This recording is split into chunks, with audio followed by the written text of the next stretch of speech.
us, and they're going to go back up to Ames and, try to prove a point.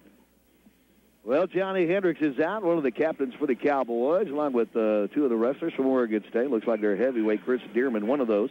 Again, our referee tonight is Kenny Ritchie. And we're going to open the night with a forfeit. Brandon Mason out. Shakes the referee's hand. They raise his hand. There's a forfeit, and the Cowboys lead the duel.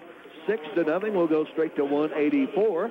Jack Jensen for the Cowboys against Bryson French. Not sure why Lee forfeit. He wrestled last night. Got beat by Whiteful from OU. But, of course, Brandon pinned him in 47 seconds in the Reno tournament, so that might have had something to do with maybe his knee hurt or his shoulder hurt or had a headache. Well, we are underway. Again, the Cowboys up 6-0 with a forfeit at 174. We had 184. Jack Jensen was one of the Cowboy heroes on Friday night. There's a shot in underneath French in on the single. Jensen able to get his hips down and get him off of that leg. And the two wrestlers on their feet back even in the center of the big orange mat here at Gallagher-Iba Arena. A decent turnout. And a few of the fans still filing in here for this duel between the Cowboys and the Ducks. There's a long shot and an ankle pick. And, again, Jensen able to get French off the leg, but two pretty good shots by French. Got in on the single there, the ankle pick, and almost had that picked up. Jack able to recover. Now Jack makes a long shot, but off the edge of the mat out of bounds. Yeah, a great win for Jack on Friday night. Just had a lot of, kind of like Newley, had a lot of tough, close losses, and Keedy from Iowa beat him up with the national duels, and he should have beat number 5 Raymond Jordan of Missouri in that Sunday match. Didn't get a call at the end, lost a 4-3 match to the 5th-ranked wrestler in the country, and then came back on Friday with just a good, tough, solid, got that third period takedown to beat Keedy, and it's important for him to kind of keep that momentum going. This is the guy he should go out and take it to him. But early on, he's been on the defensive because, French is a couple of low-level shots, but Jack's played some pretty good defense. But like I said, Jack, it's important for Jack to really remain aggressive. Well, again, Jack coming forward, but we really haven't seen him one long-range shot. That was not set up very well, and it didn't cost him anything. But other than that, looks like he's trying to figure out a way to get a little offense going. He's fought off 2 solid takedown attempts by French. There's a shot by Jensen in on the single leg. Has the leg tied up, French back over the top, grabbing him around the waist. Jack on his knees with his head, looking at the backside there, and upside down, hanging on to the ankles is Bryson French. Jack's going to give that up. That's a stalemate situation, and they're going to give a point. He must flee in the mat. Well, he scissored the legs, I guess. Okay. Over the top, so come back to the center of the match, Matt, and looks like Jack will have a 1-0 lead. Yeah, must just momentarily scissor the legs around the head there, which is illegal. French, one of the 6 freshmen in Chuck Kearney's lineup. There's a double leg shot by French, but Jensen comes out of it with an ankle and the takedown. Wow. That's how that crocodile roll is supposed to work. Carried the momentum right through, went underneath, was at a great shot, but just Jack countered it, kind of jumps underneath and just rolls right through. No break in the action. Yeah. A lot of those guys go for the stalemate there. They crocodile roll and then jump down their ankle and just hang on. Jack just rolled it on through and came out with 2 points and a 3-0 lead, trying to get to his feet is French. And what a nice recovery by Jensen, because that was a perfect double-leg takedown attempt, and you wind up giving up 2 points as the buzzer sounds to end the first period. Now, these guys had some common opponents. French beat Yuri Kalika from Cal Poly. I think Jack lost to Kalika, did he, at the end of the Cal Poly duel, if I remember right? I have to look that up. Common opponent, that was way back in December. But I know Jack wrestled Yuri Kalika. And the 184, no, Jack beat him 6-1. My apologies to the Jensen family. And the Jack fan club, as he gets to his feet from the bottom position, he's out, scores the escape, and they're off the edge of the mat. Jack Jensen with a quick escape. We're in period number 2. Jack starting down is up and out, and he's got a 4-0 lead. We'll get this right, though. This kid, French, lost a 4-2 decision to Ian Murphy from Cal State Fullerton. Remember him from the Reno tournament? Pinned Jack in about 50 seconds. Lost a 4-2 decision to him. So obviously we've seen this French, only a freshman. Like I said, he's got some skills. He's right in this match. Well, and again, Jack 15-10, French 14-9 coming in. A little bit of difference, strength of schedule there most likely, but like I said, you can tell this kid got some skills.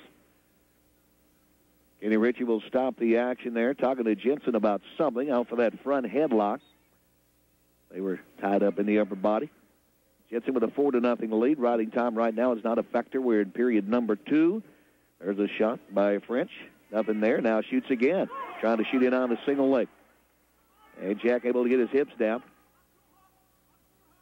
And Jack's had some very good defensive maneuvers and a great counter move that resulted in a first period takedown. But he hasn't really initiated anything himself. A lot of that's due to French. French is the one that's working off the ties and had some good shots, been pretty aggressive. Actually, Jack hadn't really had a chance to set anything up because this kid's, like I said, been doing a pretty good job so far on his feet. Two wrestlers just leaning on each other forehead to forehead. There's Jack in underneath now. Gets in on the single leg. Picks up the right leg. French trying to fight him off. Jack trying to kick that other leg out from under him. Still has that right leg picked up. They drift toward the edge of the mat. John Smith saying, get back to the center of the mat. 20 seconds to go. Jack's going to grab both legs and score his takedown at the edge of the mat.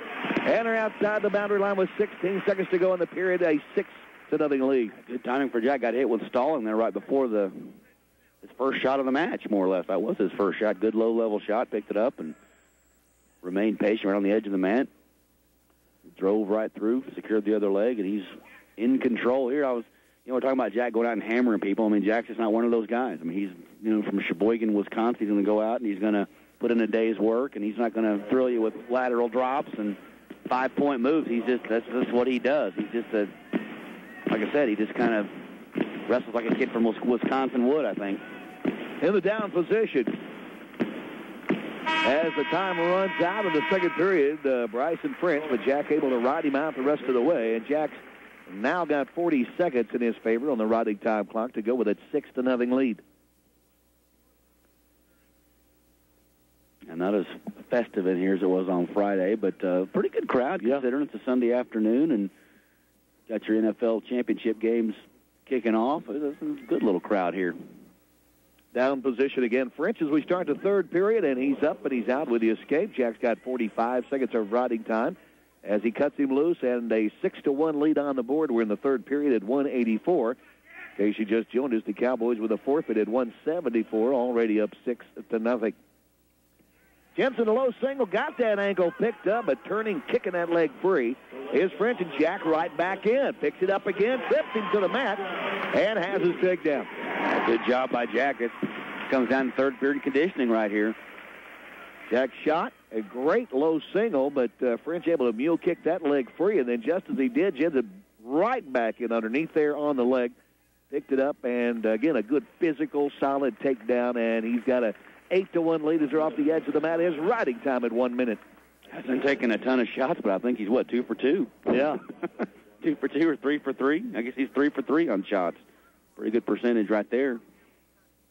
Jack not one of the biggest 84-pounders out there, and he has to rely on some of that quickness, and he's really starting to develop a low-level attack, which against some of these bigger, stronger guys, that works. I tell him the riding time clock ran about 6 extra seconds there as Jack cut the man loose. Sure the coaches will if it comes into play. He was over a minute. He's going to be about 101 probably as he cut the man loose on the freestyle start. So an 8-2 lead for Jensen, 50 seconds to go. This is where Coach is really looking for that one last takedown to secure a major decision.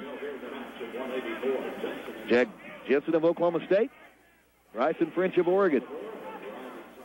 Tied up, collar ties, and leaning on each other now with 33 seconds to go. Jack's thinking bonus points. And now the official stops it and says Jack's got a cut on his eye, and he does. Right underneath his left eye. Sure what happened there, and fingernail or what, but again, when you're wrestling, all kinds of things, headbutts and things are just commonplace. Nature of the beast. They got a cut under his eye there. Looks like. Boxer. Of course, you may have heard in the background there, Coach Smith, it's getting on him. It's 8-2. You've got riding time here. It's a solid, tough win, but Coach wants a major decision. That major decision makes a big difference to Coach John Smith. There's a shot by French. Jack trying to get the leg of French. In on the leg. Jack with that hip lock in there. Able to get his leg under there and get him off of that. Now Jack pulls him forward, trying to slip around behind him. Now up on the head, trying to snake him up and whip him over. 8 seconds to go. Jensen still has him snaked up. 5 seconds remaining, but he's not going to be able to do anything with that. And the time will run out. 1:06 to riding time. Jack Jensen going to win by the score of 9-2. And the Cowboys lead the duel 9-0. Back in 1 minute, you're listening to Cowboy Wrestling. Teamwork and dedication has always been a trademark of Oklahoma State Wrestling, as well as the law firms of Betcher Martin Gina Jackson and Betcher Lowball. And with a huge staff of attorneys and legal assistants specializing in personal injuries, workman compensations, and Social Security claims, Betcher Martin Gina Jackson and Betcher Lowball has shared this commitment to you since 1967.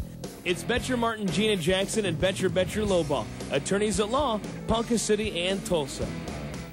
Serving a new generation with a tradition of innovation. Stillwater National Bank and Oklahoma State have grown up together. In 1894, when Oklahoma State was moving its first students into Old Central, SNB opened its doors for business. Over 112 years later, SNB continues to support our community, OSU, and the spirit of doing business with confidence. Go Cowboys! Stillwater National Bank, when quality matters. Member FDIC. SNB.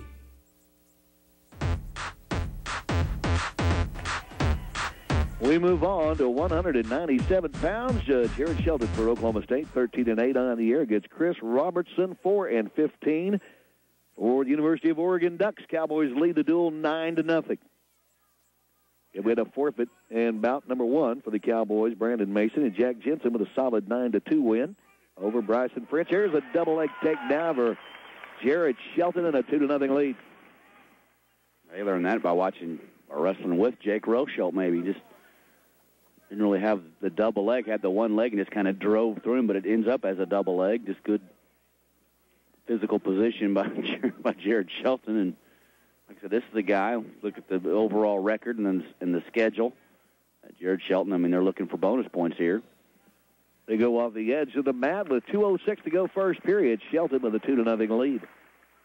Well, they broke out the Sheltonator on Friday night, and his opponent turned the wrong way on the way down and dislocated his shoulder a bit, and that was a big 6 points for the Cowboys. Yeah, unfortunate. I mean, you got to figure he's going to go to his back and if not get pinned, give up 4, maybe 5, and he has to make a comeback. Of course, he majored Jared up in Cedar Falls, so that would have been a tough match. It's unfortunate the duel had to kind of come down to that because it very well could have come down to heavyweight, but that's wrestling. I mean, sometimes, you know, a lot of officials stop it too quick. I mean, either sometimes, like right here, you know, the arm behind the back when he's trying to work for that. I mean, right, you got to go to your back or you're going to hurt yourself, and you know that's wrestling. You just don't give him your arm or don't get in this particular situation. And unfortunately, Erickson decided not to go to his back, and he may be done for the year.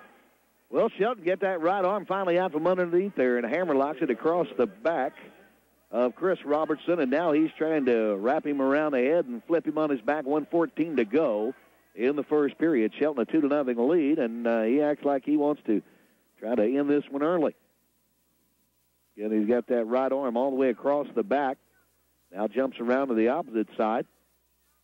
Still with that hand around the back, with that arm around the back. And now he jumps up on top of Robertson. Trying that cheap tilt maneuvers. He hooks him up underneath the chin. 47 seconds to go. Now he gives up the arm.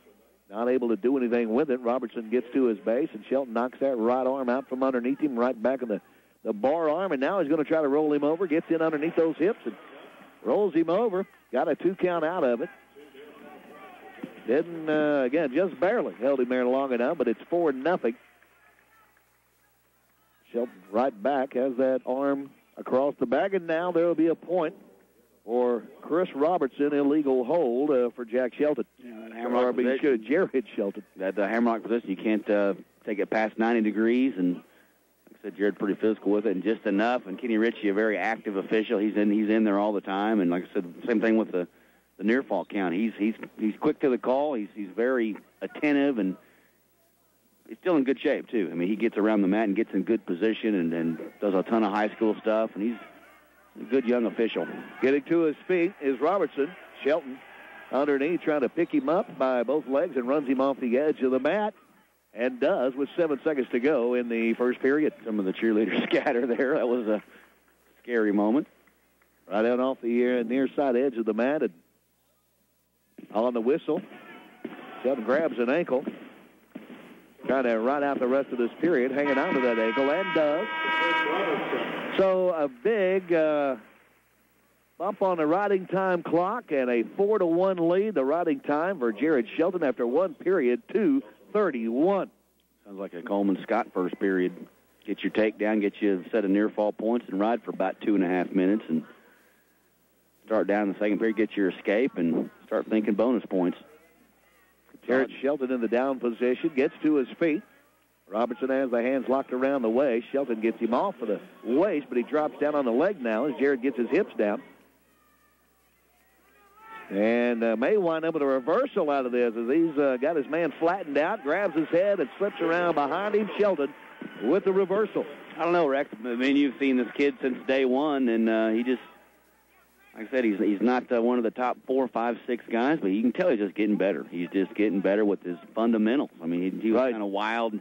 First match, remember, he was all over the place and kind of made a goofy error. And so that early in the year, he was still raw. But you can tell just by working out with Mark Branch and Rochelt and those guys in the room that he's fundamentally, he's just getting better. And John Smith, I think he likes his kid. We're talking about his upside.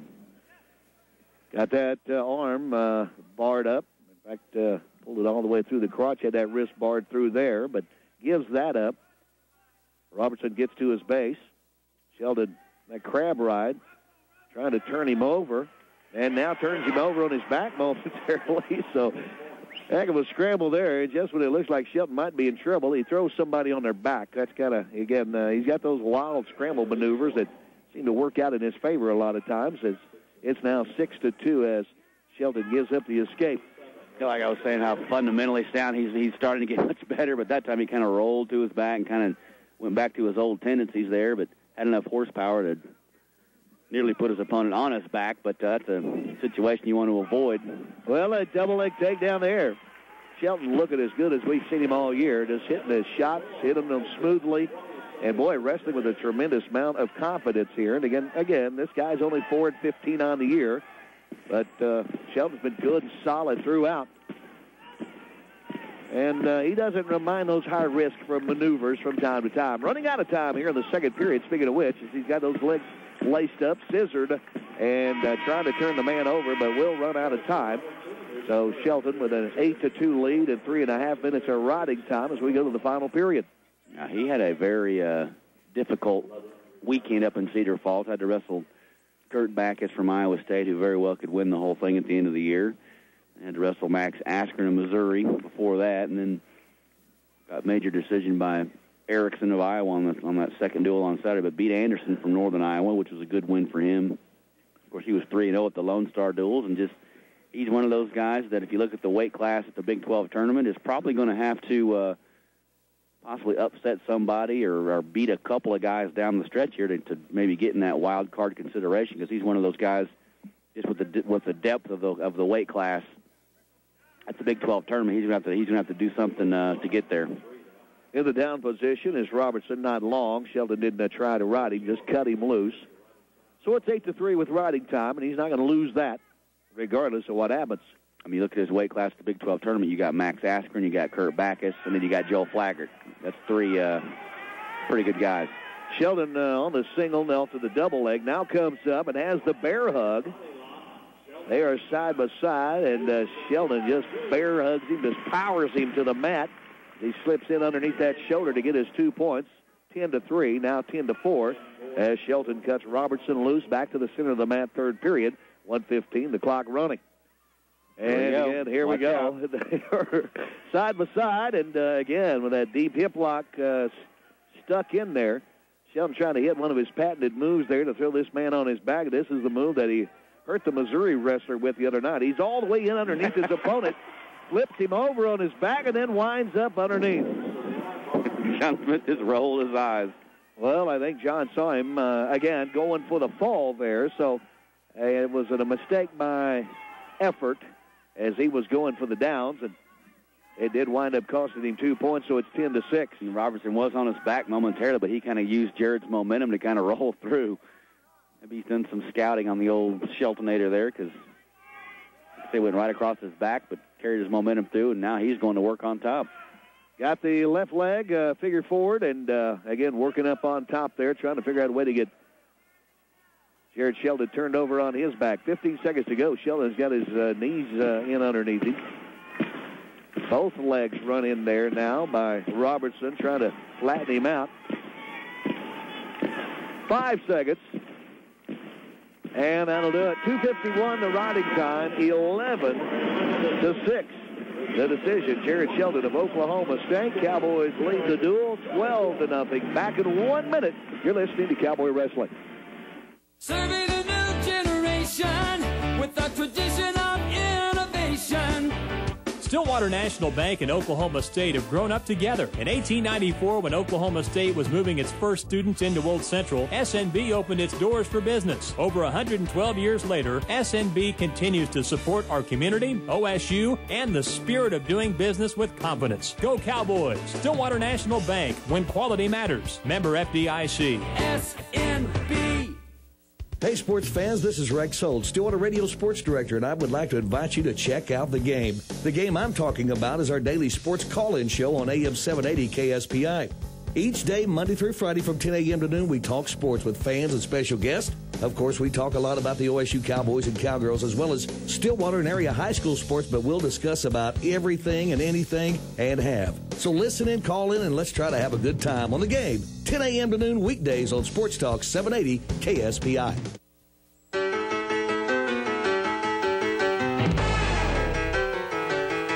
We're at heavyweight. Fourth bout of the night. Jared Sheldon out for Oklahoma State. 16-8, the 11th ranked Cowboy heavyweight, going on the redshirt freshman out of Ponca City. Beating Chris Dearman of Oregon, 13-8. He's a senior out of Central Point, Oregon. Cowboys lead the duel 12-zip. One of the few upperclassmen for Chuck Carney. Probably has, 10, 15 pounds, maybe a little bit more on Rochelle, a little thicker in the middle section. Not chubby, just a pretty good-sized kid. Jared reached down, trying to scoop up an ankle there. Didn't quite work out. Now the 2-on-1 arm tie. Trying to pull him forward. Now goes in underneath as they go off the edge of the mat. Of course, I probably shouldn't say kid when you're 265 to 270 pounds, senior. Well, he's probably a full-grown man at this point. 142 remaining in the first period. Two heavyweights leaning on each other. Again, we started at 174 this afternoon. Looking at his results, he's had a lot of close matches. Rochelle shoots it underneath on a double leg. Jared's got both legs tied up, but can't get them picked up as they go off the edge of the mat, and there's a stalling warning on Dearman as they go off the edge. And Jared's just been kind of hot and cold all year. He's had some big wins, and then he's had some tough losses. But like I said, he's a guy that kind of depends on that draw at the national tournament. He will be there. A lot of the mistakes and have been late in matches. That, again, he does the work to get in position to win, but whether it was getting bad clock management or not knowing the situation in a couple of instances or what have you, he's made some mistakes that have cost him probably 3 or 4 matches, in matches that he really out-wrestled his opponent, but late mistake, and again, that's the learning curve of a redshirt freshman that you got to deal with sometimes. But and on Friday, though, he comes back with a huge third-period takedown to tie that thing up. Well, actually, to take a lead, but then gives up the escape to Fields and then loses in overtime. But like I said, he's probably going to be the top seed in the Big 12 tournament going into the conference meet in Columbia. But like I said, he's a guy that just get into the tournament and throw him in that draw and kind of see what happens. I mean, he has shown that he can get beat by just about anybody, or he can go out there and beat Even Conrad, was a tight match a long time ago. So he's just one of those guys. It's one of those wait and see.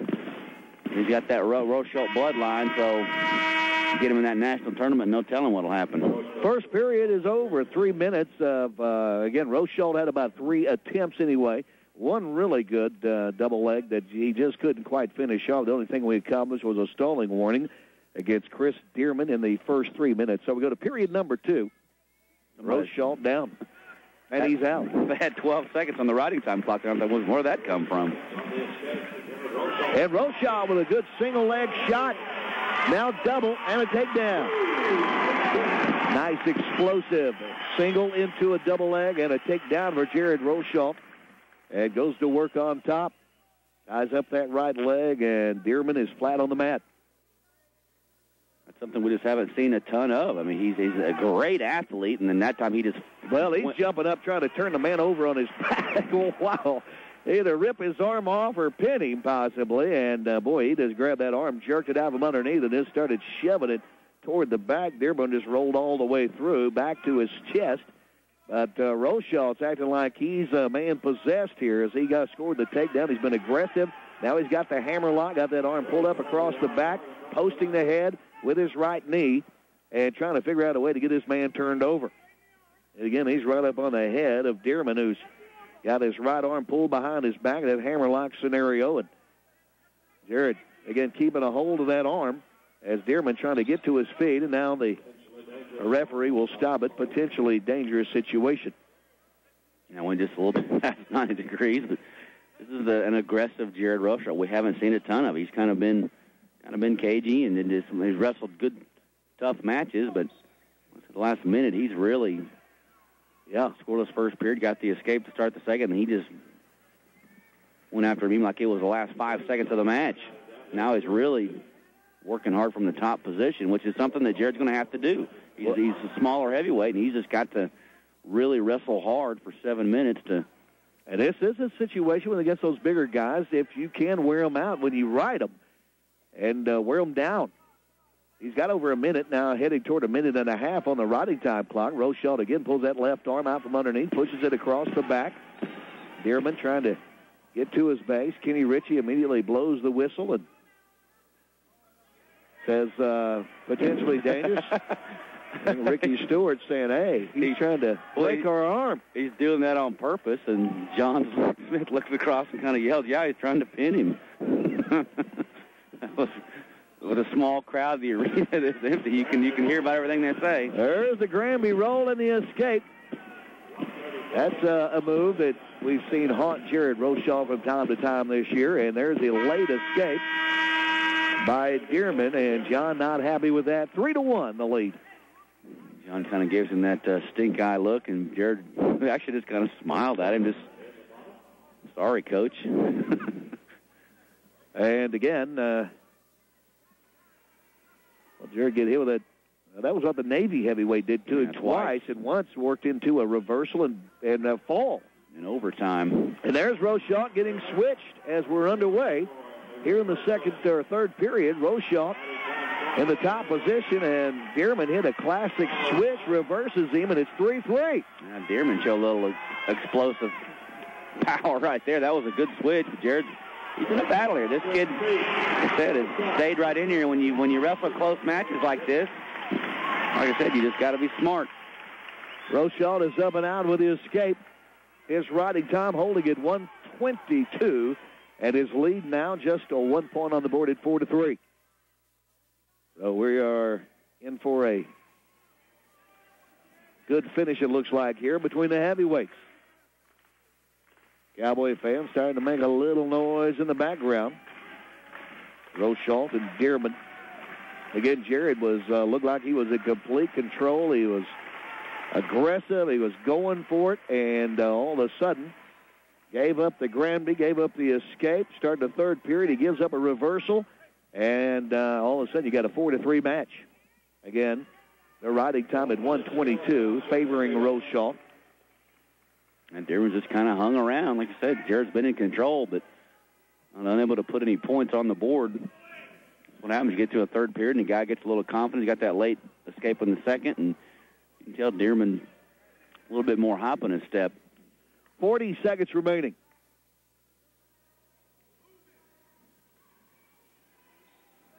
The official going to blow the whistle. Stop the two wrestlers. Jared's got a headgear problem.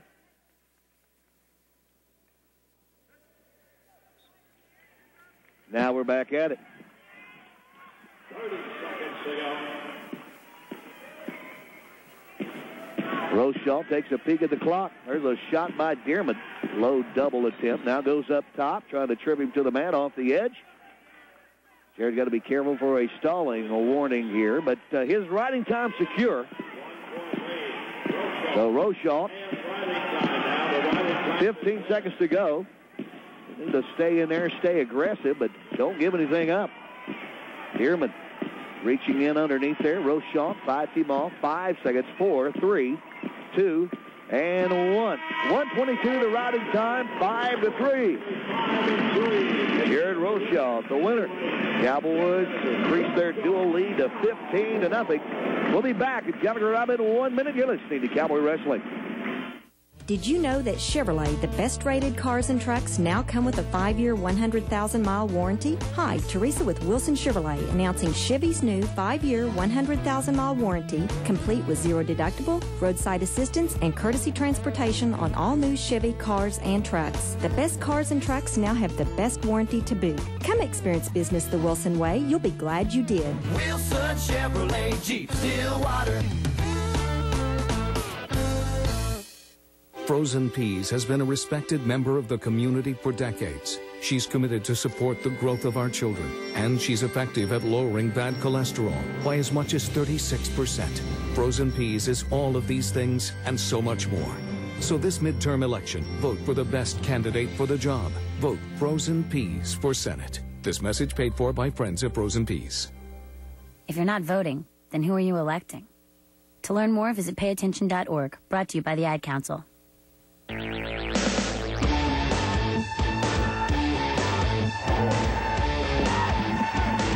We're back.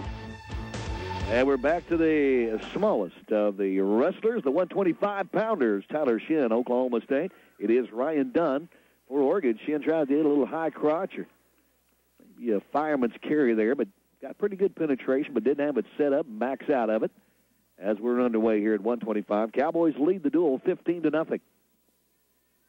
Ducks in their dark green singlets, trimmed in yellow. Cowboys in their customary orange singlets this afternoon, trimmed in black and white. Dunn and Bo Malia, looks like they're kind of fighting for this job. Dunn, both of them are sophomores. Dunn won on Saturday, a couple matches. But he is 15-8 on the year. And like I said, he's just a sophomore, but Hazelwinkle did not wrestle last night. Pretty even so far, first minute. Shin, redshirt freshman out of Newkirk, got into the top 20 of this performance in the national duels, 14-9 on the year. But again, this kid he's wrestling is 15-8.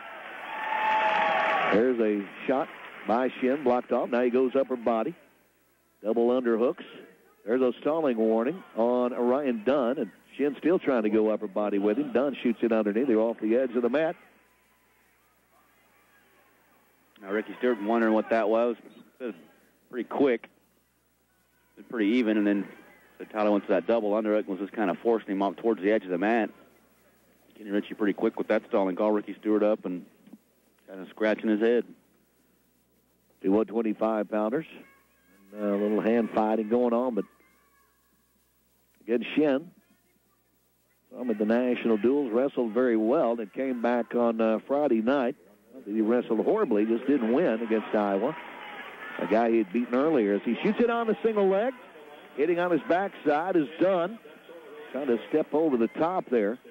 Shin still underneath there, hanging onto the leg. Comes out the back door, still has that right ankle tied up.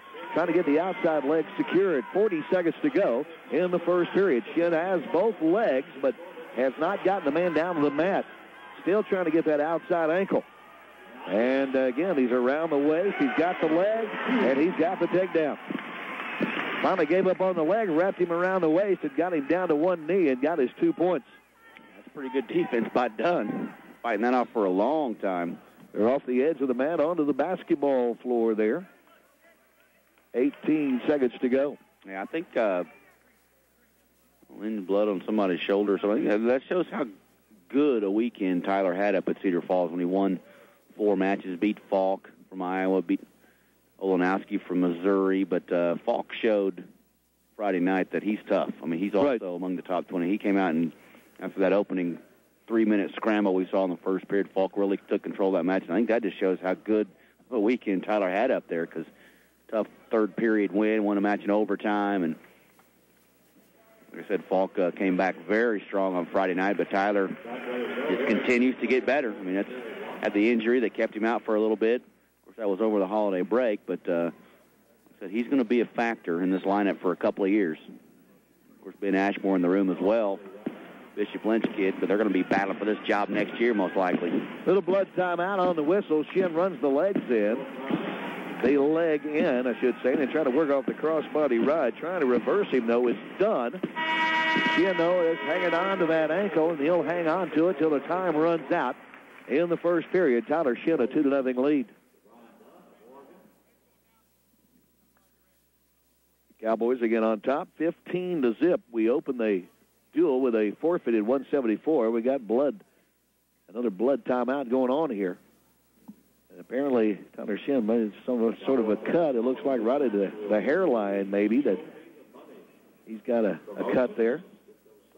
So Matt Harrell working on Tyler Shin and trying to get that thing closed up.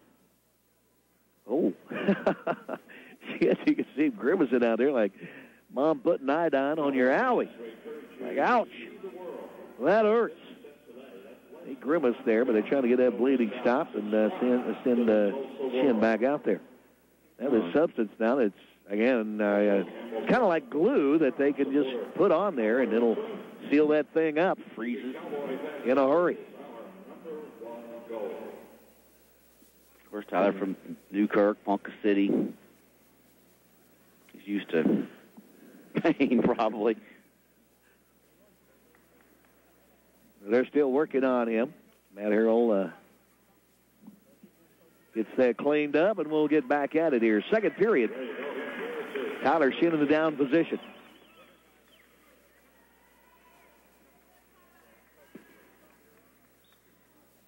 Ryan Dunn doesn't try to rod him. He didn't let him come right to his feet, held his wrist for a moment, and cut him loose. So Shin with a 3-0 lead. He's been the aggressor.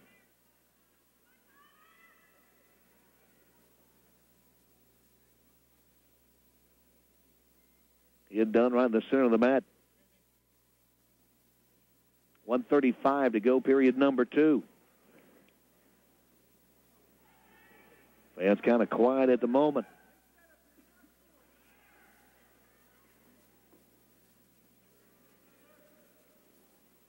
They've both been a little bit cautious at the moment.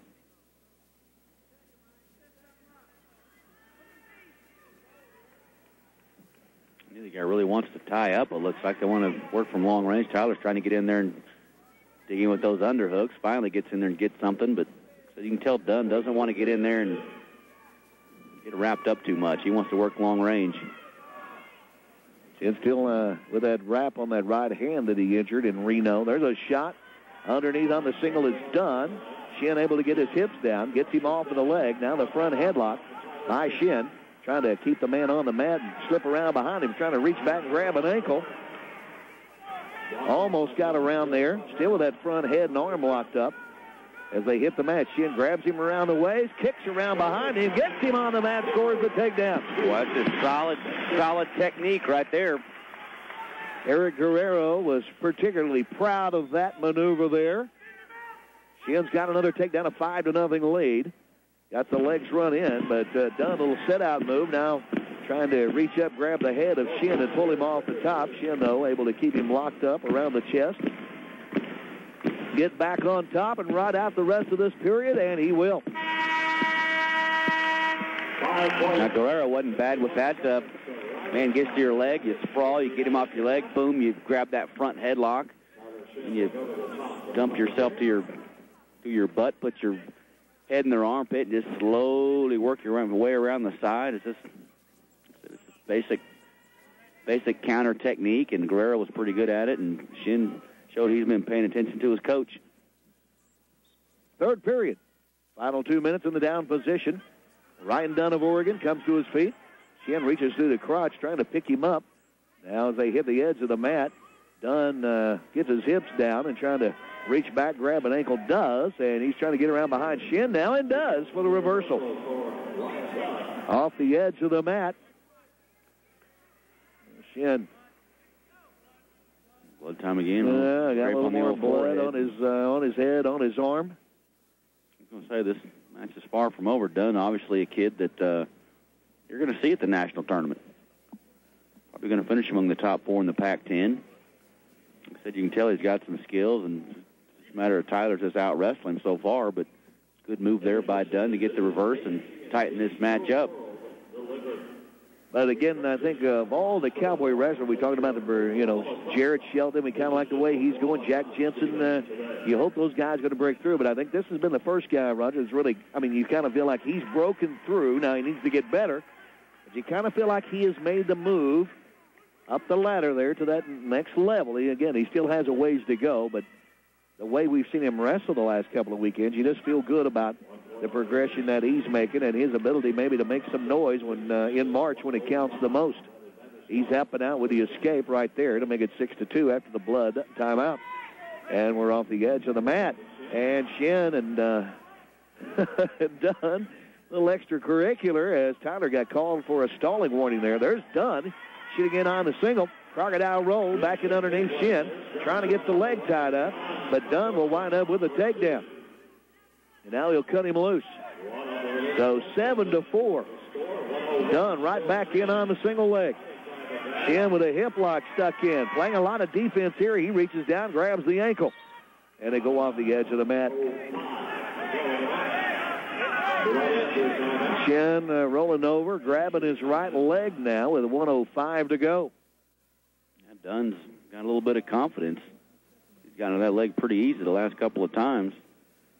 And again, they're working on the right thigh of Tyler Shin. The right knee, but it looks like they're working right above that right knee. And again, he's had the blood, the cut on his forehead. With 1:05 to go, third period. Shin still has riding time, by the way, of 1:01. He's still got a lead of 7-4. They're just trying to hold off this furious rally going on right now by Ryan Dunn of Oregon. Hey, look at Dunn's results this year. Kind of a mix. Hadn't wrestled a lot of the top guys, but won 4 of his last 5. 6 of his last 8. And they hadn't wrestled a ton of the big guys. Tanner Gardner from Stanford, of course, one of the better guys. Shin says he's ready to go after the injury time, and we'll get back at it. 1 minute to go in the match. They tie up in the upper body. And Dunn comes charging in. Again, he's full of confidence here of late. That his way with Shin, where a couple of takedowns. Almost had another one there a moment ago before the injury timeout. Dunn makes another shot. Shin has been called for stalling, so he's got to continue to be aggressive. The next one will cost him a point. There's a shot. Now Shin in on the single leg. Gets the ankle tied up. They're at the edge of the mat. 34 seconds to go. Dunn turns, kicks that leg free, and they'll go outside the boundary line. And a little extra. 30 seconds remaining. A little hockey face rub right there as they went back to the center, but Shin's got to be careful. He's going to get hit again for stalling. Dunn takes a long-range shot there. 25 seconds to go. Shin hits a high crotch, and they're off the edge of the mat. Shin with a 7-4 lead in riding time of 1:01. John Smith is up, and the head coach is saying, get back in there and finish this off. Shin takes a long-range shot, getting the hips down is Dunn. Slips around behind Tyler Shin. Shin trying to fight him off. Dunn's trying to take him back down for another 2 points. Shin turns, trying to kick the leg free. Can't do it. Takedown. Dunn to the edge of the mat. Kept his toes in. John Smith is not quite sure, but Shin still has a 1-point lead. Dunn's talking to him as they head back to the center of the mat. And Dunn's kicking himself for not starting earlier. Didn't do a whole lot the first period and a half. Third period, all of a sudden, kind of turned it on, and he's been much better the last about 3 minutes of this match. Well, he'll push Shin away, give him the escape. So it's 8-6. Shin goes upper body now. The time will run out. Riding time is gone, so Shin survives Ryan Dunn's big rally, and he'll win it 8-6. Cowboys go up in the duel now. 18-0 Oklahoma State. We'll move on after this timeout. You're listening to Cowboy Wrestling. There are obvious reasons for the success of Oklahoma State wrestling: tradition, talented athletes, premier coaches, and loyal fans. But another huge reason has been the White Jacket Club. Some 500 strong, the White Jacket Club has been the backbone of the Cowboy program with its generous moral and financial support. Travel, training, equipment, it has all been enhanced because of the White Jacket Club. And if you would like to be a member, just call 405-744-4541. That's 744-4541. Be a part of something special. Cowboy Wrestling and the White Jacket Club. If you're 60 or older, regular exercise can keep you going strong. If you're just getting started, the National Institute on Aging has a free exercise guide that can help. It shows you how to exercise safely, build strong muscles, and improve your balance. For a free copy of the exercise guide, call 1-800-222-2225. That's 1-800-222-2225. Exercise. It's energy for life. A public service announcement of the U.S. Department of Health and Human Services and this station.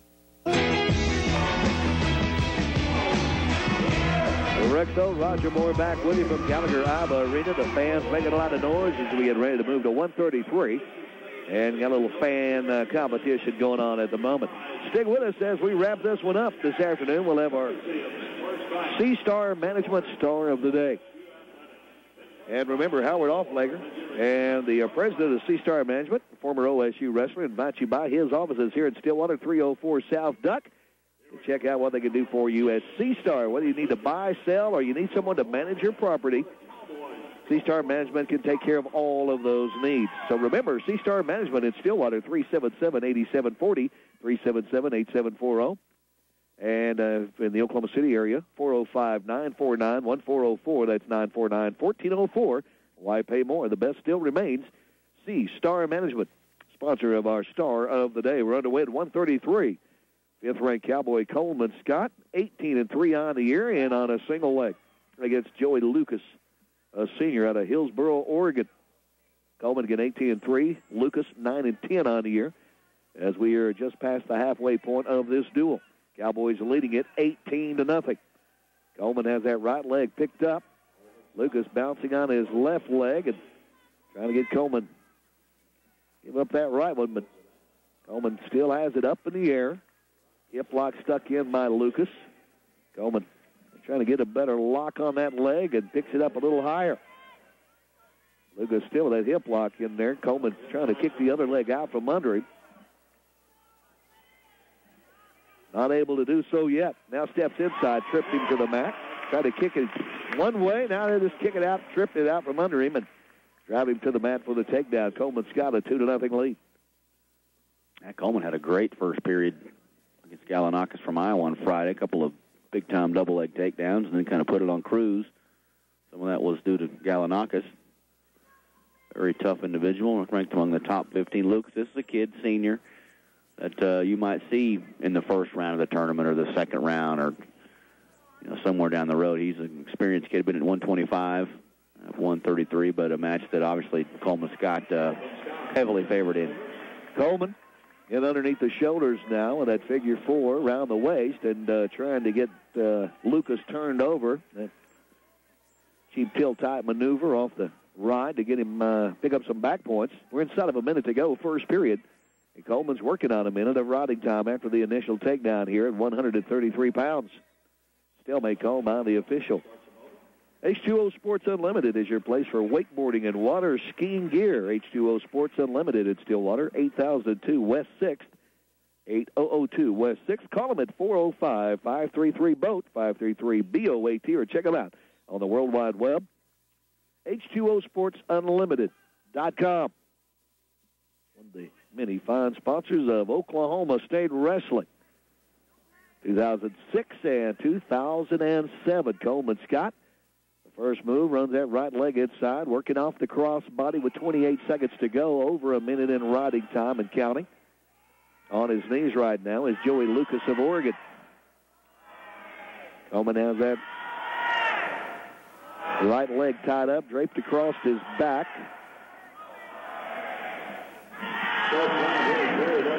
Eight seconds to go now. Lucas flat on the mat at the moment, and the time runs out at period number 1. 2-0, Coleman Scott, riding time of 1:44. Rex Holt, Roger Moore with you. And again, John Smith show, by the way, this week will be on Tuesday night. We got Big Monday Bedlam basketball. So the coaches' shows will move to Tuesday night, including John Smith from 6 to 7 on Hot 93.7 FM. A big basketball game tomorrow night, probably. Cowboys in to rebound from A&M's tough. A&M's just a good physical. Oh, yeah. Cowboys never really got going last night, but A&M's, that's a team that's going to fight for Sweet 16 type stuff. They got some athletes, and they play defense. And Cowgirls played tough yesterday, but they should have won that game. Well, I watched that whole game, too, and that was it was a heartbreaker. It was, 17 lead changes and a bunch of ties, and came down to the end, and Andrew Riley just kind of fell down, and that girl had an open shot, and just what. Right. But then again, when a program like Oklahoma State women's basketball has been losing by 20 and 30 and 40, I mean, that's got 2 Big 12 wins already, and then they come back with that. I mean, he's already on the top of the list for Coach of the Year, I think, isn't he? No doubt. Kurt Budke done a great job and turned that thing around in a hurry, even though a tough loss yesterday.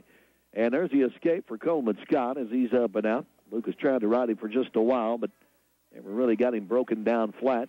Now Coleman can go back to work on his speed. His riding time still over a minute. His lead on the board is at 3-0. He'd open up. A little separation, as they say, between the two 133-pounders. They drift back toward the center of the mat. Now we've seen Coleman just dominate just about all year long. So about the third period against Navy, he gave up a late takedown and ends up beating Joe Baker.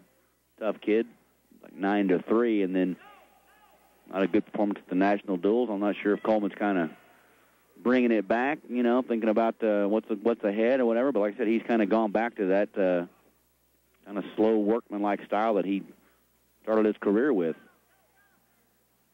Two wrestlers not doing much at the moment. A lot of hand fighting going on as the second period continues. The clock continues to run. But since Coleman's escaped, not much has happened. And the time looks like run out here in period number 2 without anything else going on. You hear the big, loud buzzer in the background. 3-0. Coleman Scott with the lead. His riding time holding at 1 minute and 10 seconds. Here in the third period, it will be Joey Lucas of Oregon in the down position. On the whistle, Coleman with the first move. Riding up with that spiral ride up underneath the right shoulder, and that left arm run back through the crotch. Now he runs the legs in. And now Porter Nelson around the back of the head, trying to turn the man over and get a back count. He is getting a cheap tilt. It's at a count here from Kenny Ritchie. And it will be a 3-point near fall, so that worked nicely for Coleman. Didn't turn him a whole lot, but just enough to get the count. And a 3-point near fall to boot. 6-0. Coleman starting to get some separation now and working on 2 minutes on that riding time clock. Still got the legs run in as he has Lucas laced up, has him flat on the mat. And he's going to try to turn him over again. Looks up at Eric Guerrero, and I think Guerrero saying, hey, cut him and take him down again. And now as he does, they're going to call for a timeout. I think we lost a contact lens as Lucas is reaching down on the mat, trying to put it back in his eye. That's probably not the best thing to do. You don't need any... there might be some stuff on that mat that you might not want on your eyeball, you would think, possibly. Coleman's going to cut him loose, give him the escape. Don't you need some kind of liquid to barely put it back in your eye, too? Right back at it. It should be 7-1. Coleman's got over 2 minutes of riding time. 44 seconds to go. Actually, should just be 6-1. Oh, 6-1. There we go. Boom, we got it. Put the point on the wrong side. So 6-1. There's a takedown for Coleman Scott. Caught his man coming in and then just whipped underneath that shoulder and around behind him for a slick-looking takedown. Now it's 8-1. Coleman's got the riding time, and now he's going to get another near fall count out of this with the cheap tilt. So Coleman bringing it on home. Now he's got a half in on the right side. But he'll just settle for where he is right now. The riding time, 2:38. 3 more points for the near fall. So that'd make it about, 8, 9, 12-1. Major decision. Is that what you got, Roger? 12-1, yep. Major decision. Late math there. 12-1. 4 points for the Cowboys. A 22-0 lead. We'll be back in 1 minute. You're listening to Cowboy Wrestling. Do people in metropolitan areas deserve more advanced medical care than people in the heart of Oklahoma? We don't think so either. That's why Stillwater Medical Center owns the best CT and MRI technology in the world. High-resolution imaging systems provide the fastest, most accurate diagnosis available. You deserve world-class technology provided by doctors among the best in their field. You'll find it at Stillwater Medical Center. The technology to treat, the compassion to heal. For more information, call 405-742-5622. Oklahoma State Wrestling and the law firms of Betcher Martin, Gina Jackson, and Betcher Lowball have a lot in common. Some hard work, dedication, and tradition, and that commitment to excellence has served the Cowboy Wrestling program for over 70 years. And it's done the same for Betcher Martin, Gina Jackson, and Betcher Lowball since 1967. This is just 2 teams striving to be the best. That's the Cowboys and Betcher Martin, Gina Jackson, and Betcher Lowball. They're attorneys at law in Ponca City and Tulsa. And we're back with you at Calgary Ramba Arena. Rex Hood along with Roger Moore. We moved to 141. And Ethan Kyle, we told you after the Cowboys ran out, had weighed in for the Cowboys. And it looks like Nathan Morgan may be getting the afternoon off. And Ethan Kyle getting the call against what is probably the best wrestler for Oregon, as Justin Perch does get the call. They had 2 guys weighed in here, but Perch gets the call. He is 17-7 on the year. And we are underway at 141. And he's not, Perch, that is, not a big 41-pounder. He started the year at 133. Of course, Coleman beat him in Reno, just 4-1.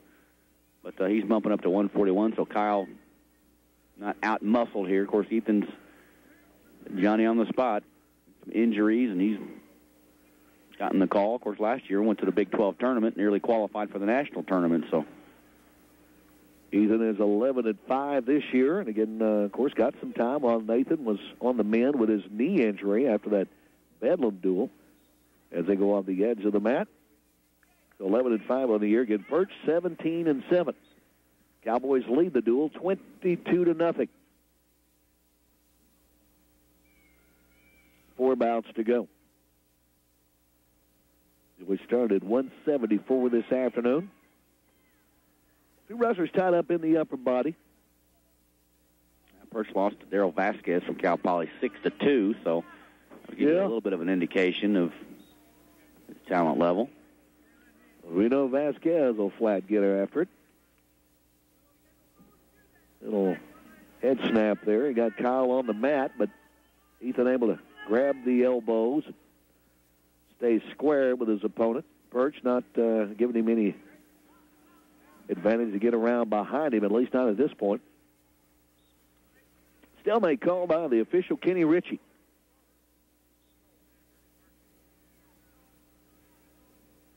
And they're back at it. 1:20 to go, first period. No score. Kyle tried to hit a duck under. Couldn't get that to work. Now pulled down to the mat by Perch. That front headlock. Still trying to pull him forward. Reaches back, grabs the leg. Ethan trying to kick his hips over the top as they scramble to the mat. Ethan still trying to come out from underneath there, but he winds up exposing his back to Perch, who's able to grab his wrist and score the takedown, and it's 2-0. Yeah, good little scramble there. You can tell Perch likes to work off that front headlock. Even when Kyle wasn't shooting and he was trying to pop the head, bring him to the mat, and then work his offense off of that. Good athletic scramble right there. Now he's going to work on top. The chicken wing stuck in there on the left side. Now has that right arm pulled out from underneath there for Kyle as it pulled across his back as the legs run in. He'll try to hook him up underneath the chin and roll him over. Ethan, of course, trying to keep that from happening. Flat on his chest at the moment. Perch setting right up on him. That right arm pulled across the back. Now gives up the arm. Kyle trying to get to his feet and they go off the edge of the mat. 2-0. Justin Perch with the lead. I think this is the only match they've had a lead at all, right? I have to agree with you. They've had some strong third periods. And it started so that's the first point they've scored in the first. Well, now Jared Shelton got called for illegal hold or whatever it was. So they've scored 1 point in the first period until that takedown by Perch. Time running out in the first period. Kyle would love to escape to get a point on the board. Not going to happen. Time runs out. So a 2-0 lead for Perch. He also built up 58 seconds of riding time. On the other hand, they've scored 15 points in the third period, which that's not going to make the old coach of the Pokes happy. Yeah, he's filing all that away for practices this week. On the whistle, Kyle in the down position will set out, but Perch just hung there for just a moment and cut him loose. Gave him the escape, and it's 2-1. Perch has riding time of 1:05, a 2-1 lead. We're in the second period. Two wrestlers on their feet in the center of the big orange mat here at Gallagher-Iba Arena in Stillwater. Rex Holt and Roger Moore with you, your Cowboy Wrestling reporters. About 4 bouts remaining. The whistle blows, and the official, Kenny Ritchie, will start these two over again. Of course, you wonder what goes through the head of Perch. He wrestles a match last night and wins. He's coming to Stillwater. I'll get a shot at Nathan Morgan, the top guys in the country, and then you get up here and you weigh in. Both guys weigh in. You jump out there and, hey, that's not Nathan Morgan. I don't know if his confidence jumps up or all of a sudden he kind of has a downer thinking, I want to go against the best maybe. But like I said, it's just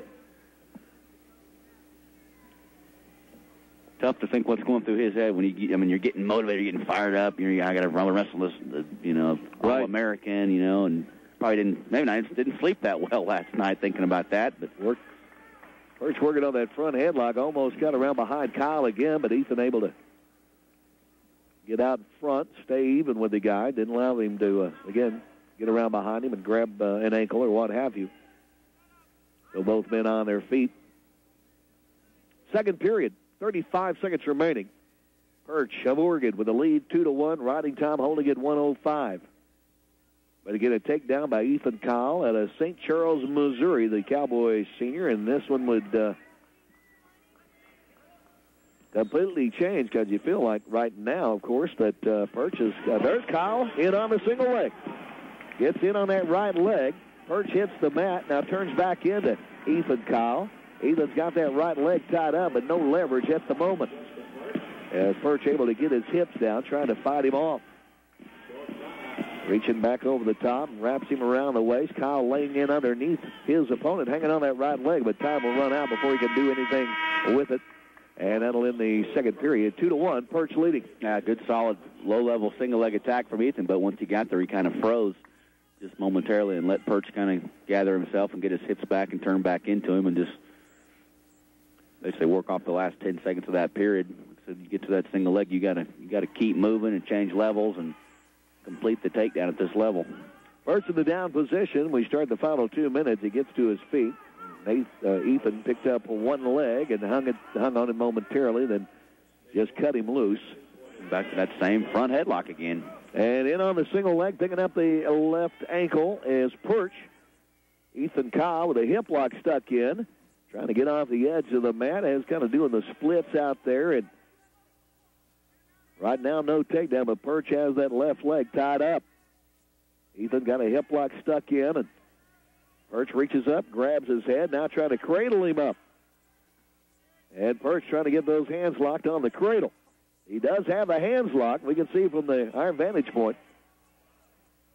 Ethan still with that hip lock stuck in. Now gets his head free. Perch still hanging on that left leg, trying to grab that outside ankle. They're right at the edge of the mat. 1 minute to go, third period. Perch still has that left leg picked up. Ethan still fighting it at the edge of the mat. Stalemate called by the official. 54 seconds to go. I think that's called flexibility and defense and just good mat awareness. Knew where he was on the edge of the mat. And but, once again, initiated by Perch. I don't know how he fought him off that whole time. He was cradled up there on the edge, but Nathan very flexible now. Perch looks like he's working on his ankle or knee or something. Yeah, he has a wrap on that right knee. We can see it from here. Got a wrap on that knee, and apparently there's something wrong there was already, and maybe tweaked it or whatever, and he's being checked out by the Oregon trainer. Get the Cowboys back on the road for 3 more duels next weekend, Northern Iowa and Iowa State, Saturday night, Sunday afternoon. And then a little midweek shot to Lincoln, Nebraska. Beat the Cornhuskers. And then back home, the next time the Cowboys back home, February the 3rd, Missouri comes to town. Of course, they beat the Cowboys in the national duels, and the regular season closes February the 11th with the Oklahoma Sooners here in Gallagher-Iba. So, got the injury time. We're back at it here in the third period. Perch leading 3-1. His riding time is holding at 57 seconds. He gets around behind Ethan Kyle. Wraps that left arm around his waist. As of right now, Kyle able to keep him from getting all the way around behind him as they hit the mat. That's 2. Ethan hits trying to roll out from underneath there, but his arm is barred, and there's the takedown. There is the takedown for Justin Perch, and it's 5-1. Yeah, set up by that front headlock again. Kyle there wasn't really a shot, but Perch forced him to the mat. Boom. Secured the head and an arm, and then just took his time, came around the side, and scored the takedown. This Perch guy's obviously, along with Mater, they're 184-pounder and the 25-pounder. They're probably the 3 best guys on the team. Well, Ethan will get the escape. Perch more or less cut him loose. He's back over a minute of riding time, a 5-2 lead. Ethan tries a big lateral drop, but doesn't have it hooked up. It hits the mat, and that will do it. Time runs out. 1:12 will be the riding time. And, that'll make it a 8. What do you have, Roger? Late takedown, 2, 4, 6, 7, 8. 8-2. 8-2. So, regular decision. Justin Perch of Oregon with a win, 8-2. First match the Cowboys have lost. They lead the duel 22-3. Back in 1 minute, you're listening to Cowboy Wrestling. At Charlie's Discount Drug, we care about your health, so we go that extra mile to make sure you have the medications you need. Charlie's also offers free delivery on prescriptions, and how frustrating it is to get out of the emergency room with the prescription in your hand only to find every pharmacy closed. Charlie's is the only pharmacy that will come to your rescue. Charlie's Discount Drug at 8th and Walnut is here when you need us. Charlie's Discount Drug, where we know our customers by name. Where everybody knows your name. Did you know that Chevrolet, the best-rated cars and trucks, now come with a 5-year, 100,000-mile warranty? Hi, Teresa with Wilson Chevrolet, announcing Chevy's new 5-year, 100,000-mile warranty, complete with 0 deductible, roadside assistance, and courtesy transportation on all new Chevy cars and trucks. The best cars and trucks now have the best warranty to boot. Come experience business the Wilson way. You'll be glad you did. Wilson Chevrolet Jeep Stillwater.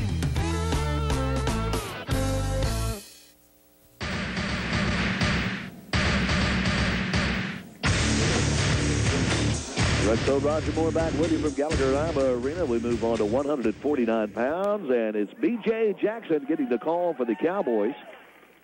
A record of 3-4 on the year, and it will be Zach Frazier going for Oregon. Frazier is 9-11 on the season, and the 2 149-pounders tied up in the upper body step off the edge of the mat. Cowboys lead the duel 22-3. Oregon won its first match there at 141. It was Ethan Kyle going for the Cowboys and losing 8-2 to Justin Perch. So again, we started at 174. 3 bouts remaining, including this one. BJ, less less of a wrap on that knee today as he gets in on the single leg. Picks that right leg up. No brace, just has a knee pad. And he kicks the other leg out from under. Frazier scores the takedown. B.J. Jackson, him and Dakota Simpson, they know every time they step on the mat, they're under a spotlight. They know that they've got to show the coach that, you know what, I want this job. And, of course, B.J. Jackson also, by taking off the full leg wrap, I think he's saying, you know what, I'm going to forget about this knee injury. Because when you got a big old leg brace on like that, I'm sure you can't help but think about it just a little bit. So, well, B.J. looked right there. That's something we hadn't seen in a while. Aggressive, going out, good solid single leg into a takedown. And, I mean, we've seen him do that. But of late, coming out of that knee injury, he's just been a little bit unaggressive, I guess, is the way to put it. Didn't have a takedown in Cedar Falls. Right. 3 matches, went 0-3. Of course, lost some tight matches. It was a close match against Missouri when he got caught and pinned at the end. But well, again, he showed no offense whatsoever or any aggressiveness. You wonder, well, is it the knee? Or again, a lot of guys didn't wrestle well on Sunday, so maybe it was just a team-wide thing that particular day. Nobody seemed to wrestle well. But out here with a good solid takedown, now working on that right arm, trying to pull it out from underneath. Zach Frazier. Frazier on his knees. B.J. gets that right arm pulled out from underneath. 55 seconds to go in the first period. He's gone over a minute in riding time. And B.J. Jackson, again, right arm pulled out from underneath and across the back of Frazier, at least trying to get that accomplished. Still hanging on to that right wrist, though, as he has him flat on the mat and works on the riding time clock some more. 125 and counting. Now he figure fours that left leg, hooks up Frazier underneath the chin, trying to roll him over. 30 seconds to go. B.J. going after that cheap tilt. Some near fall points didn't get him turned enough. Yeah, it's not like B.J.'s been wrestling some slugs. I mean, he's the kid from Navy. Cox was pretty talented. He didn't wrestle very well in that match. It was a major decision, but he comes back with Osgood from Northern Iowa. That was the match I think that John Smith didn't like. It was a 2-1 loss in a tiebreaker to an unranked guy from Northern Iowa, Osgood. Then he came back from Kyler Sanderson from Iowa State, and, of course, Wagner from Missouri. So since he's come back, he hasn't had the easiest schedule, but like that's a pretty good first 3 minutes for Jackson right there. I mean, he's just been more aggressive. That's the number one thing I think the coach wants to see is him to go out and at least, go down in flames. If you can get beat, at least go out there and make some attempts at something. Well, he rode out the rest of that first period. B.J. down, gets to his feet immediately, but Frazier dropping down on the legs, able to usher him off the far side edge of the mat. B.J. again with over 2 minutes of riding time as we started this period, right at 2 minutes. Wants to get up and out and can keep that riding time as safe as possible. And he's going to score a reversal. He was out. I'm not sure what happened there. Frazier just as he was allowing B.J. to escape, looked like he just fell backwards. He did. He just fell off, and B.J. kind of looked surprised there for a split second, and then just the man drops down on him. And turn around, the guy's laying on the ground. You jump on him, and he did. He leads 4-0. B.J. Jackson and Dakota Simpson are going to have plenty of battles in the wrestling room, along with having to split time in the dual meets. I'm sure both of them will go next weekend. And like I said, this is a day-by-day thing with Coach Smith. B.J. trying to, again, work a cheap tilt off of this, maybe get some back points. Has that left leg tied up with a figure four. And get those hips rolled over, hook the man underneath the chin and roll him over, expose those shoulders and get a count out of it, but didn't get that accomplished. As they go off the edge of the mat, 52 seconds to go in period number 2. Bottom line, whoever it is this weight class, it's going to be an upset at the Big 12 tournament or a wild card situation. You've got Kyler Sanderson from Iowa State. You've got Wagner from Missouri.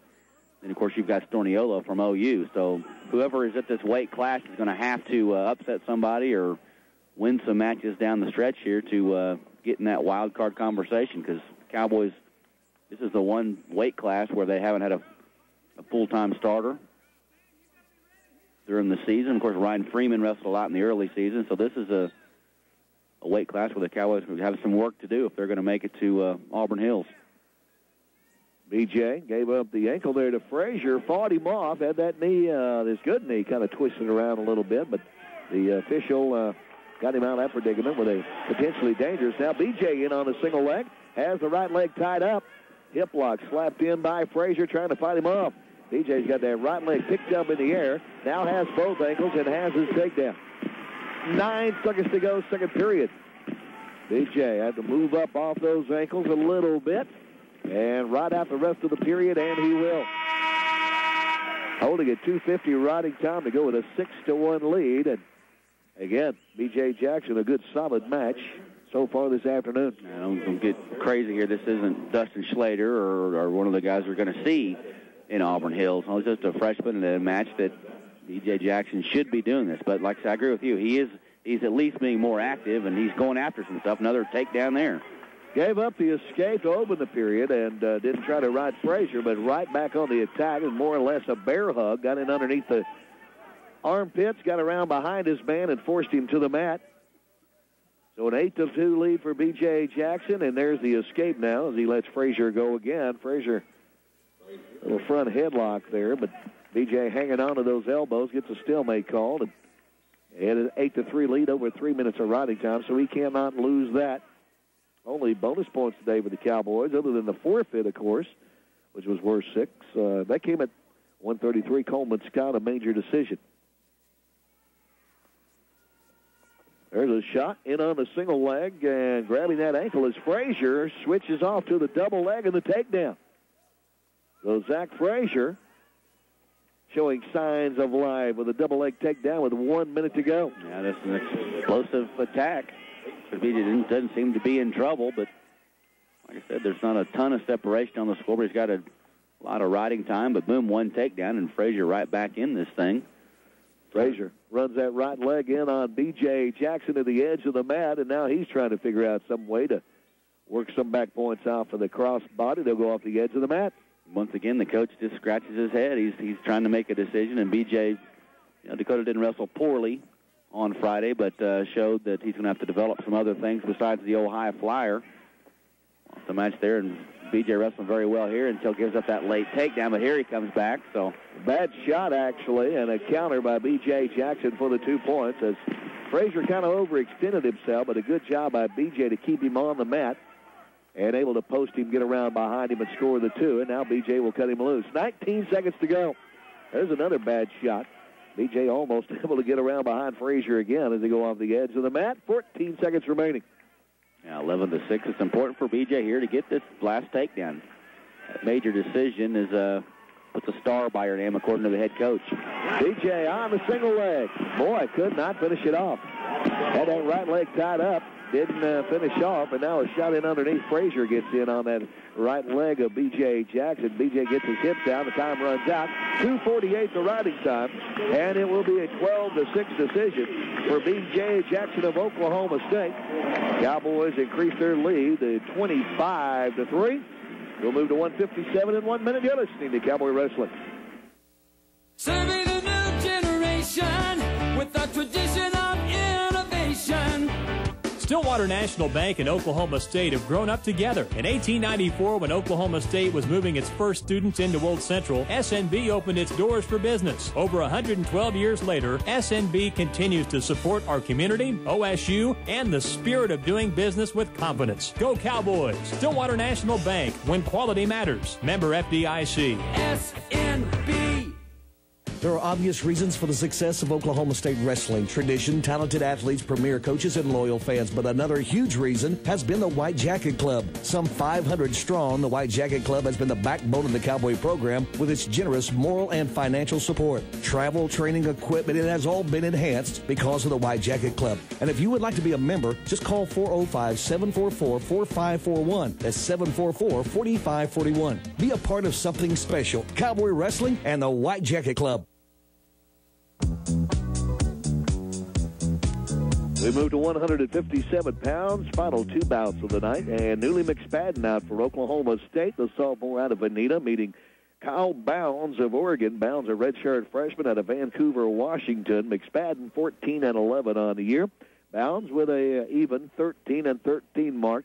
Cowboys lead this duel 25-3. This is one of 2 bouts remaining as we started at 174 tonight. Newly coming off a very inspiring performance against the Iowa Hawkeyes on Friday night. Well, inspiring, just a good, tough. I mean, talk about a guy that's had a tough schedule and has had a lot of close matches and lost most of them. Finally found a way to beat Morningstar, a kid that he lost to last week. Third period ride out. Like I said, Newly, that, you hope that's a springboard win. That's a win against a ranked guy that could give him some confidence, kind of get him going. But, it's important. You've got to take advantage of the old turnover in football. You got to get it on the 20. You got to take it in and run with it. And Newly's got to come back here and beat a guy that's got a 500 record, a kid that, like I said, when you're talking about wild card consideration, this is a guy that you go out and put the W up against. Newly takes a long-range shot. Nothing there as they go off the edge of the mat. No score. We're halfway through period number 1. Again, 1:57. Not a whole lot of action at this point. There's a shot in underneath in on the single leg. It's Bounds, but Newly gets him on the mat, gets the leg free, and scores the takedown off the counter. And Newly's also in a weight class. You talk about, finishing top 3. You got Will Rowe of Oklahoma. You've got Paulson of Iowa State. You've got Chandler of Missouri. Even Oliver, who's had some injury issues with Nebraska, is a tough kid. So Newly's, like I said, nothing's a sure thing. And when we look at his record, 14-11. These are the guys that you got to build wins against. Newly's got the legs run in on Bounds. Has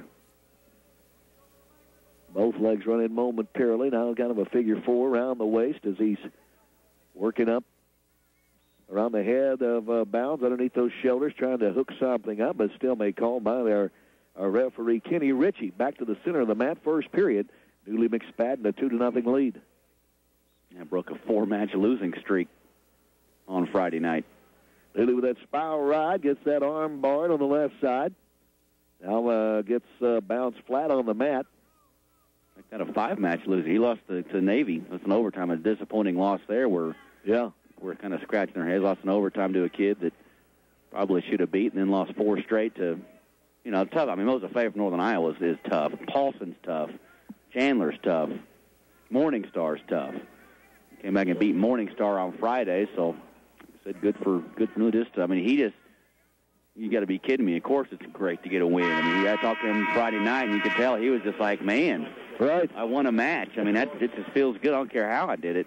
Heard the buzzer in the background. Newly able to, again, with a leg ride, run in on Bounds, able to ride him out. 2-0 the lead for Newly McSpadden. And his riding time holding at 1 minute and 18 seconds. Newly will be down as we start period number 2.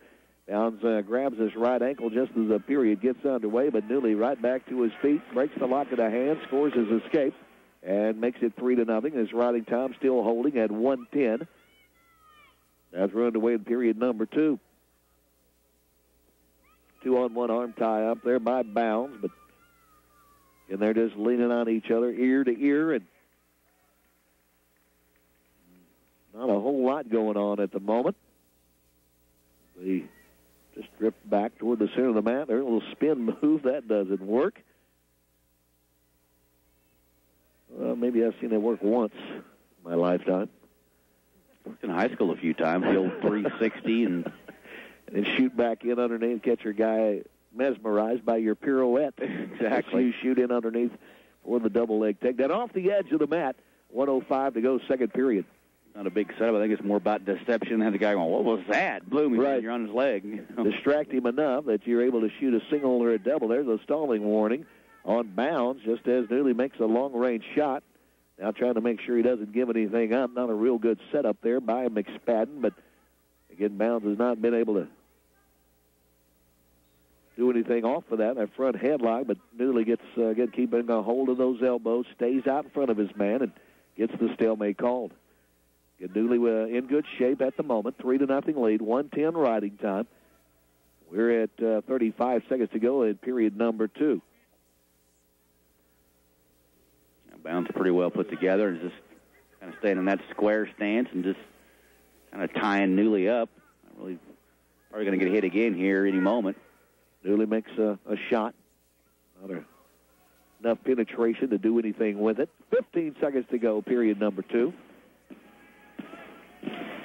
And again, they'll send him back to the center of the mat. Yeah, one more aggressive move by Newley, and there you're stalling on Bounds. Shot by McSpadden, a double leg shot. There's a stalling call and a point for Newley as the time runs out in period number 2. So it's 4-0 for McSpadden and 1:10 riding time.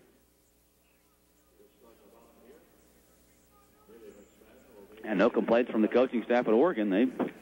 They're from here, and they can't argue with the calls from Kenny Ritchie there. Of course, it was very late in the period, but Bounds had spent about 2 minutes kind of doing really nothing. Well, he's down in the final 2 minutes here, the final period. Kyle Bounds of Oregon in the down position. Newley's working on a little more riding time here to go with his 4-0 lead. Bounds gets to his feet. Newley steps inside and pulls him back down on the mat as he's riding up high, has those wrists tied up, and riding up right underneath those shoulders and working on those wrists, not allowing his man to get his hands underneath him. And now a stalemate called by the official. 1:27 to go. We are in the third period. Scoreboard says it's period number 2. And there's both legs run in and flat on the mat, Bounds. And Newley, again, what a ride he had on Friday night. He showed that he can be extra tough in that top position. Again, against Kyle Bounds, Cowboy coaches are hoping not just as he goes over 2 minutes of riding time that he's going to be able to score some back points off of this ride. Inside of a minute to go. Now Bounds is kind of laying on the mat, not really trying to work towards his base or really trying to do anything. He's, like I said, just content, I guess, to lose a close match here. Mr. Jack Griffith used to say, and hunkered up like a toad in a hailstorm. Jack Griffith and all those great sayings, and he was the voice of Cowboy wrestling for so many years. Had the pleasure of traveling with him for a few of those years before he stepped down. His businesses got too big.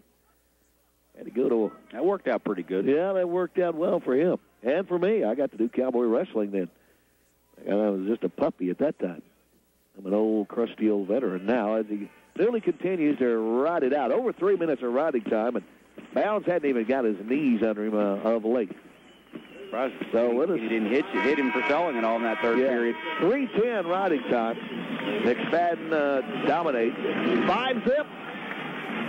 28-3 Cowboys. One bout to go in 1 minute. You're listening to Cowboy Wrestling.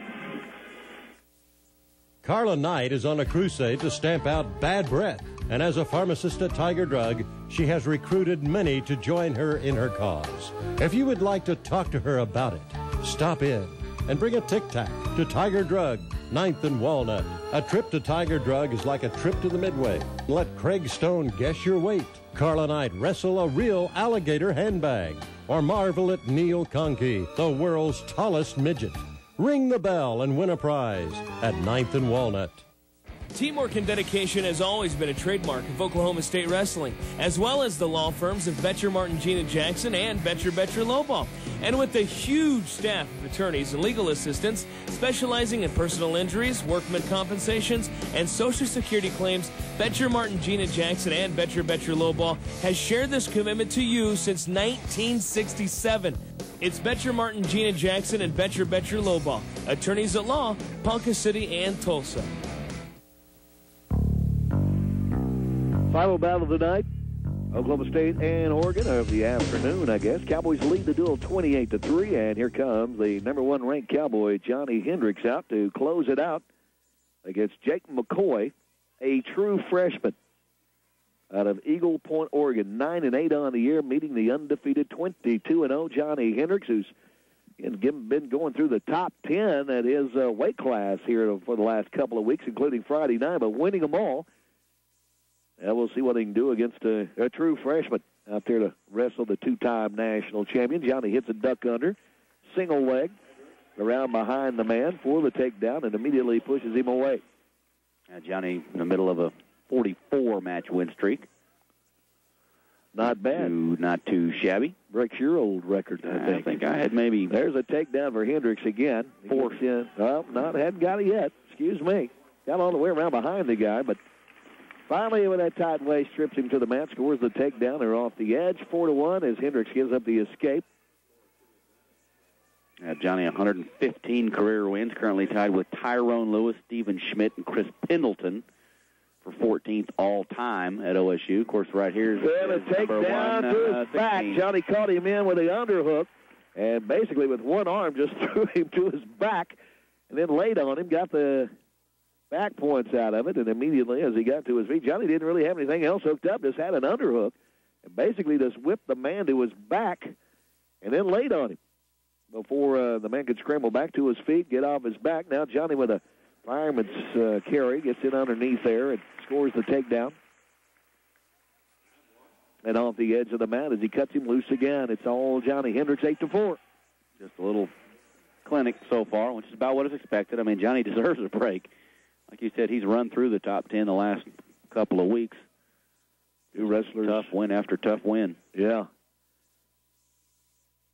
Yeah, he's had the pressure squarely on his shoulders. Meeting almost, again, the guys who were all looking to knock him off the throne, and then meeting a who's who of 165-pounders of late. But in underneath for another takedown, Johnny Hendricks, again, just ducks underneath there, gets underneath those shoulders, and then his strength as he wraps that arm around the man and steps behind for the takedown. He'll cut him loose again. 10-5, the lead for Hendricks. Yeah, he's one of those guys that can turn a bad shot into a takedown. He just doesn't always. Well, again, he tried that little whip-over maneuver again. Almost got it to work. Now he gets up underneath the arms, underneath the shoulders, and pulls the man forward. And that's Jake McCoy giving up another takedown. Hendricks looks up at the clock. With 10 seconds to go, he'll probably just ride out the rest of this first period. And again, as Roger said, a takedown clinic for Johnny Hendricks in period number 1. 12-5, the lead for the Cowboys senior. Just your average 6 takedown first period. Like I said, been sitting over there a long time. Johnny doesn't sit still very often. A 14-hour bus ride. Everybody else has crashed out of sleep, and he's got to come up in the front and play cards with us because his motor's always running. Well, he's down for just a split second. A quick reversal by Hendricks. Not sure what McCoy was trying to do, but it turned ugly in a hurry for him, and Johnny in the down position just flipped positions with him off the whistle and immediately cut him loose. And Johnny right back trying to score another takedown. 14-6, Hendricks with the lead. 1:33 remaining in period number 2. Johnny again with that front headlock, reaches around. Keeps him, again, tied up around the head, reaches back, grabs the ankle, pulls the man forward, flips up, flops right up on top of him for another takedown there. 16-6, Hendricks leading. And it's been Johnny probably looking forward to Friday as well, or Saturday as well, Northern Iowa. Next opponent, Bama, one of those guys he wrestled at Cedar Falls that kind of woke him up, started the tournament on Saturday morning. Bama gave him everything he could handle. Johnny hung on to one at 7-5. Johnny got that right arm pulled out from underneath. He's right up on the head of McCoy. And then he gets Paulson on Sunday. Right. Right. This is a little bump in the road before you get back to the playoff run, I guess you'd say. I mean, that weekend he had last week, as Coach Smith said, was tougher than the NCAA tournament. You're not going to face all the guys. The 2 seed, the 3 seed, the 5 seed, and the 7 seed. That's better than the NCAA tournament. Wouldn't give it to him right then, I guess. Johnny will give up the escape.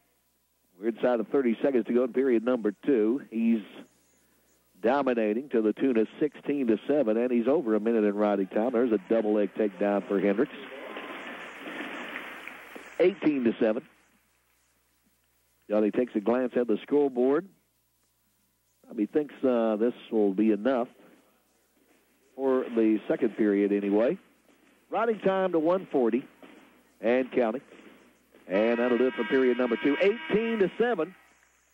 Hendricks leading with riding time. We'll go to the final 2 minutes, and it will be Jake McCoy in the down position. On his way to win number 116. That'll put him 1 behind Eric Guerrero, 117, 13th all-time. And, of course, number 12 all-time from 1978 to 82. Ricky Stewart, Oregon assistant coach. Ricky standing up, watching right now as Hendricks cuts the man loose. Got a 10-point lead, 18-8. Again, pulls the man to the mat. Now Hook snakes him up. Johnny trying to turn him on his back. Still has him snaked up and does throw him to his back. Pulls him inside the line. And there's the ball. 5 minutes and 28 seconds.